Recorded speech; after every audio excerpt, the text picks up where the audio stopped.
कहानी की शुरुआत में हम मैक्स नाम के एक मिलिट्री डॉग को देखते हैं जो अमेरिकन फौजियों को अपने पीछे अफगानिस्तान के एक टेररिस्ट इलाके में ले जा रहा था। वहां के लोगों ने फौजियों को देखते ही उनके खिलाफ नारे लगाने शुरू कर दिए। इधर मैक्स कुछ सूंघता हुआ अपने मालिक काइल को एक छोटे से घर में ले आया। मैक्स काफी देर तक एक कारपेट को सूंघता रहा। उसने कारपेट के नीचे बनी वो खुफिया जगह ढूंढ निकाली जिसमें गैर कानूनी बंदूकें और हथियार छिपाए गए थे। ये साबित हो गया था कि उस इलाके के लोग आतंकवादियों को हथियार बेचते थे। अपनी ड्यूटी खत्म करके काइल बेस पर पहुंचा और अपने पिता रे और माँ पैमेला से वीडियो कॉल पर बात करने लगा। रे भी एक रिटायर्ड आर्मी ऑफिसर था। काइल के माँ बाप भी मैक्स से बहुत प्यार करते थे। हालांकि काइल के भाई जस्टिन को कुत्तों में कुछ खास दिलचस्पी नहीं थी। कुछ दिन बाद काइल को उसके सीनियर ऑफिसर्स ने बुलाया। पता चला कि जितनी बंदूकें उन्होंने जब्त की थी वो सारी ऑफिस तक नहीं पहुंची। उन्हें शक था कि काइल की टीम में से कोई हथियार चुरा रहा है। काइल ने अपनी टीम से पूछताछ शुरू की तो पता चला कि इस सब के पीछे उसके बेस्ट फ्रेंड टाइलर का हाथ है। लेकिन काइल अपनी दोस्ती खराब नहीं करना चाहता था, इसलिए उसने टाइलर को एक मौका देने की सोची। अगले दिन काइल अपने ग्रुप के साथ अगले मिशन पर जा रहा था। मैक्स उन्हें अपने पीछे एक मैदान तक ले आया और बीच में रुक गया।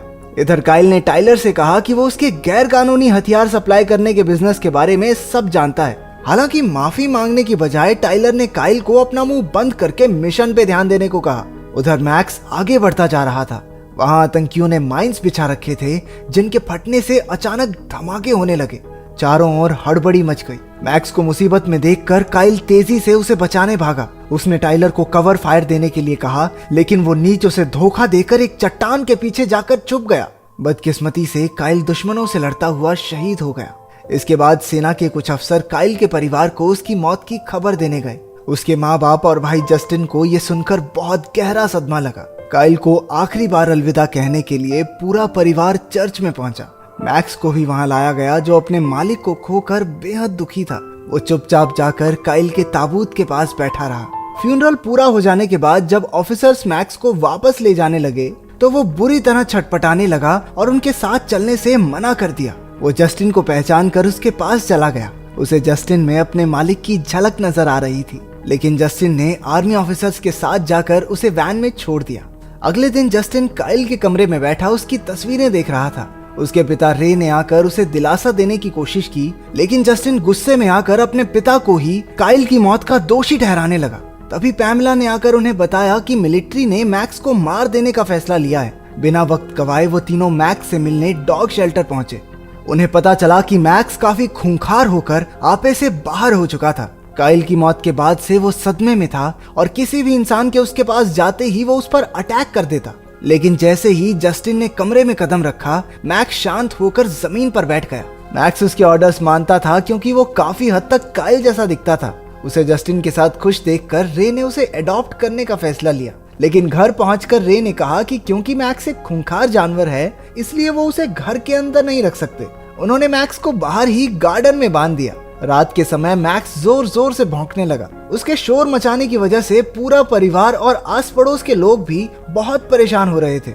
ना चाहते हुए भी जस्टिन बाहर मैक्स के पास आया। उसे देखते ही मैक्स ने भौंकना बंद कर दिया। अब तो वो जस्टिन को वापस जाने ही नहीं दे रहा था, इसलिए जस्टिन मैक्स के पास ठीक वैसे ही लेट गया जैसे काइल लेटा करता था। जस्टिन के सो जाने के बाद मैक्स पूरी रात उसकी रखवाली करता रहा। अगली सुबह जस्टिन अपने दोस्त चूई और उसकी कजन कार्मेन से मिला। कार्मेन को कुत्ते बहुत अच्छे लगते थे। जस्टिन ने उन्हें बताया कि मैक्स को संभालना उसके लिए बहुत मुश्किल हो रहा है, तो कार्मेन ने कहा कि वो मैक्स को ट्रेन करने में उसकी मदद कर सकती है। अगले दिन कार्मेन और चूई उसके घर आए। कार्मेन ने जस्टिन को कुत्तों के पास जाने की ट्रेनिंग दी और उन्हें कंट्रोल करना भी सिखाया। कुछ ही घंटों की प्रैक्टिस में जस्टिन मैक्स को अपने साथ साथ घुमाने लगा। रात को जब सभी डिनर कर रहे थे तो अचानक बाहर से मैक्स के जोर जोर से भौंकने की आवाजें आने लगी। तभी दरवाजे पर घंटी बजी। जस्टिन ने देखा कि दरवाजे पर टाइलर था। उसके माँ बाप टाइलर को देखकर बहुत खुश हुए। पूछने पर टाइलर ने बताया कि एक मिशन के दौरान उसे काफी चोटें आई थी, इसलिए वो थोड़ा आराम करने के लिए घर वापस आया है। बाद में वो टाइलर को मैक्स से मिलाने ले गए तो मैक्स उसे देखकर जोर जोर से भौंकने लगा और आपे से बाहर हो गया। गुस्से में मैक्स ने अपनी चेन तोड़ डाली और टाइलर पर हमला कर दिया। बड़ी मुश्किल से जस्टिन और कार्मेन ने उसे शांत किया और टाइलर की जान बचाई। असलियत तो ये थी कि मैक्स अपने मालिक काइल की मौत को भूला नहीं था और उसके अंदर टाइलर से बदला लेने की आग जल रही थी। अगले दिन जस्टिन मैक्स को घुमाकर वापस आया तो वहाँ एक पिंजरा रखा हुआ था। उसकी माँ ने बताया कि ये पिंजरा मैक्स के लिए है ताकि वो किसी और पर हमला ना कर सके। अगले दिन टाइलर ने रे से उनके वेयर हाउस में अपना कुछ काम करने की इजाजत मांगी। क्योंकि वो उसे अपने बेटे जैसा समझता था तो रे ने भी उसकी बात खुशी खुशी मान ली। बाद में जब उसने टाइलर से काइल की मौत के बारे में पूछा तो टाइलर ने झूठे आंसू बहाकर कहानी सुनाई कि काइल की मौत का जिम्मेदार तो मैक्स है। वो काइल के मना करने के बाद भी डेंजर जोन में चला गया और उसे बचाने के चक्कर में काइल मारा गया।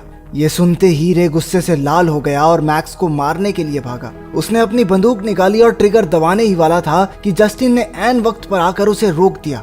अगले दिन जस्टिन फौज के डॉग शेल्टर में पहुंचा। वहां उसे काइल का दोस्त सार्जेंट रियस मिला, जिसने बताया कि मैक्स उनका आज तक का सबसे बेहतरीन मिलिट्री डॉग है। उसके मुताबिक मैक्स कभी भी काइल को चोट नहीं पहुंचा सकता। उसने ये भी बताया कि टाइलर को कोई चोट वोट नहीं लगी, उसे तो नौकरी से सस्पेंड किया गया है। उसने चूई और कार्मेन के साथ मैक्स की ट्रेनिंग के समय की वीडियोस देखी। तब उसे पता चला कि मैक्स काइल के कितना करीब था। उसे अब पूरा यकीन हो गया था कि मैक्स की वजह से काइल की जान नहीं जा सकती। तभी वहां चूई का दूसरा कजन एमिलियो आ गया। बीच में उसे टाइलर का कॉल आया जिससे जस्टिन को उस पर शक हो गया। इसलिए एमिलियो के जाते ही वो मैक्स के साथ उसका पीछा करने लगा। कुछ देर बाद वो जंगल के बीच पहुंचे जहां एमिलियो टाइलर से मिलने आया था। तभी वहां कुछ गुंडे भी आ गए जो असल में टाइलर से हथियार खरीदने आए थे। तब जस्टिन को समझ आया कि टाइलर असल में अफगानिस्तान के गैर कानूनी हथियार अमेरिका में बेचता है। उसी वक्त उन गुंडों के कुत्तों ने मैक्स को भौंकते सुन लिया और उसके पीछे भागने लगे। मैक्स उन दोनों खूंखार कुत्तों से अकेला लड़ गया और उन्हें हराकर जस्टिन के साथ भागा। खुशकिस्मती से वो हाईवे तक पहुंच गए जहां एक औरत ने उन्हें लिफ्ट देकर घर तक छोड़ दिया। अंदर जाकर जस्टिन ने देखा कि टाइलर और उसका पार्टनर डेप्यूटी स्टैक वहीं मौजूद थे। वो जस्टिन की साइकिल को जंगल में देखकर समझ गए थे कि वो उनके बिजनेस का राज जान चुका है। स्टैक ने अपने हाथ पर झूठी चोट दिखाकर इल्जाम मैक्स पर लगा दिया। उन्होंने जस्टिन के माँ बाप से शिकायत करके कहा कि वो जल्द से जल्द मैक्स को कहीं दूर भेज दें। जब जस्टिन नहीं माना तो टाइलर उसे अपने साथ अकेले में ले आया और उसके पूरे परिवार को जान से मारने की धमकी दी। अपने परिवार की जान बचाने के लिए जस्टिन मैक्स को भेजने के लिए राजी हो गया। कुछ ही देर में डॉग शेल्टर के लोग आकर मैक्स को ले गए। इसके बाद टाइलर काम पर था जब रे ने उससे पूछा कि बिना उसकी इजाजत के उसने स्टोरेज यूनिट का इस्तेमाल क्यों किया। असल में उस स्टोरेज यूनिट का इस्तेमाल टाइलर गैर कानूनी हथियार रखने के लिए करता था, लेकिन उसने झूठ कह दिया कि वो जगह उसका एक दोस्त इस्तेमाल कर रहा है। उधर मैक्स डॉग शेल्टर में कंट्रोल से बाहर हो रहा था। वो सिक्योरिटी गार्ड्स पर हमला करके सबको चकमा देकर वहां से भाग गया।